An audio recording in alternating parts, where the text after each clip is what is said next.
रूस में 10,000 से ज्यादा सैनिक मौजूद हैं उत्तर कोरिया के। बिल्कुल, यूक्रेन के खिलाफ युद्ध में सैनिक ये शामिल हैं, ये दावा किया गया है।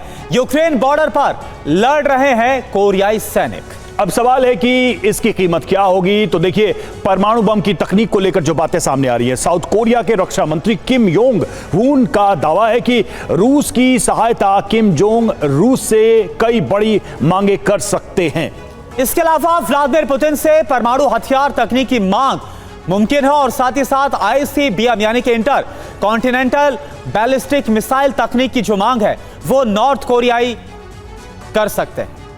और सैनिकों का रूस जाना बहुत ही खतरनाक है, अपने आप में एक नया ट्रेंड सा नजर आ रहा है और इसलिए ये चिंताएं बढ़ी हुई हैं। द्विवेदी सर, अब बात यहां पर आकर रुकती है कि ये स्थिति साउथ कोरिया के लिए, अमेरिका के लिए कितनी चिंता की बात है। लंबे समय से नॉर्थ कोरिया को घेरने की वो कोशिश करते रहे हैं, लेकिन अब चूंकि एक लीप लेने की कोशिश की जा रही है रूस के सहारे और खासकर जो परमाणु तकनीक हासिल करने के लिए, तो ये खासकर दक्षिण कोरिया और जो अमेरिका का गठजोड़ है उसके लिए ये कितना कंसर्निंग है, कितना चिंता की बात है, कितनी खतरनाक खबर है।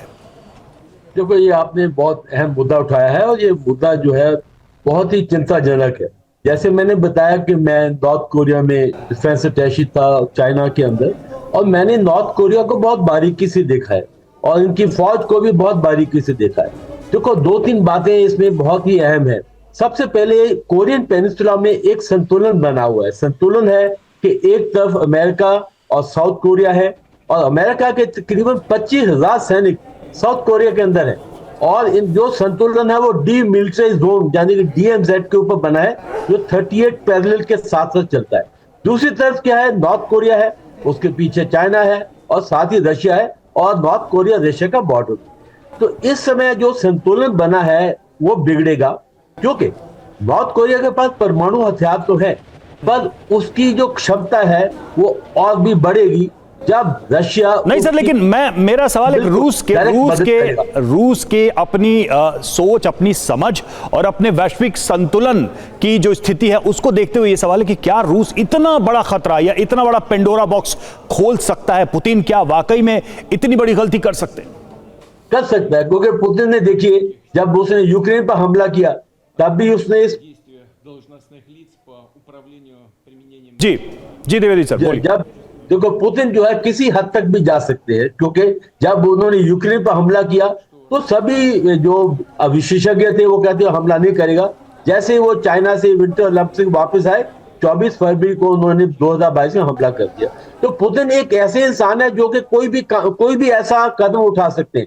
तो ये जो उन्होंने कदम उठाया है, नॉर्थ कोरिया के सैनिक जो हैं वो जाके यूक्रेन की मदद के लड़ेंगे, ये एक बहुत ही खतरनाक कदम है। दूसरी बात है कि देखो, रशिया और नॉर्थ कोरिया के अंदर काफी गहरे रिश्ते हैं, और वो रिश्ते जो है आज के नहीं, पिछले 75 साल से बने हुए हैं। और ये जो चाइना, नॉर्थ कोरिया और रशिया का एक जो ट्रायंगुलर एक्सिस है, ये बहुत ही खतरनाक है। और दूसरी बात जो है, क्योंकि ये जो सैनिक हैं, जो मेरा अपना अनुभव है, मैंने देखा है इनको, ये विंटर वॉरफेयर में बहुत इनकी महारत है, और अभी सर्दी आ रही है तो ये शायद, जैसे कि कुर्स्क का इलाका है जो खबर मिली है कि वहां है, तो ये काफी हद तक एक जो पिक्चर है जो वो बदल सकते हैं। तो मेरी दो बातें हैं इसमें है कि देखो, पुतिन कोई भी कदम उठा सकते हैं, वो उसका अंजाम क्या होगा वो नहीं सोचते हैं।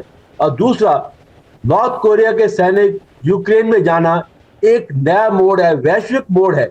एक तो यूक्रेन युद्ध में इसका असर पड़ेगा, और दूसरा जो वैश्विक संतुलन बना हुआ है, स्पेशली जो कोरियन पेनिनसुला पर, उस पर काफी असर पड़ेगा। रवि, ठीक है, बिल्कुल। तो इसका एक बड़ा असर व्यापक तौर पर पूरी दुनिया पर पड़ता हुआ नजर आएगा, और जो बहुत ही ज्यादा चिंताजनक है। एक और बड़ी खबर का रुख करें, रूसी कंट्रोल वाले लुहांस्क में यूक्रेन का बड़ा हमला हुआ। यूक्रेन के हमले के बाद धुआं उठता हुआ दिखाई दिया। रूसी सेना के जो ठिकाने हैं वहां पर नुकसान होने का दावा। तो ये देखिए, तस्वीर आपको दिखा रहे हैं, रूस ने इस जगह पर कंट्रोल किया है। डोनेत्स्क और लुहांस्क का एक बहुत बड़ा इलाका है जहां पर रशियन फोर्सेस का कंट्रोल है, और यहीं पर यूक्रेन का हमला हुआ। और उसके बाद ये देखिए, ये तस्वीर आपको दिखा रहे हैं, धुआं उठता हुआ आपको नजर आ रहा है। रूसी सेना से जुड़े जो ठिकाने हैं वहां पर बताया जा रहा है कि नुकसान हुआ है। तो लगातार जो यूक्रेन है वो डोनेस्क और लुहांस्क को वापस हासिल करने की कोशिश में लगा हुआ और यही वजह है कि अटैक और तेज कर दिए गए।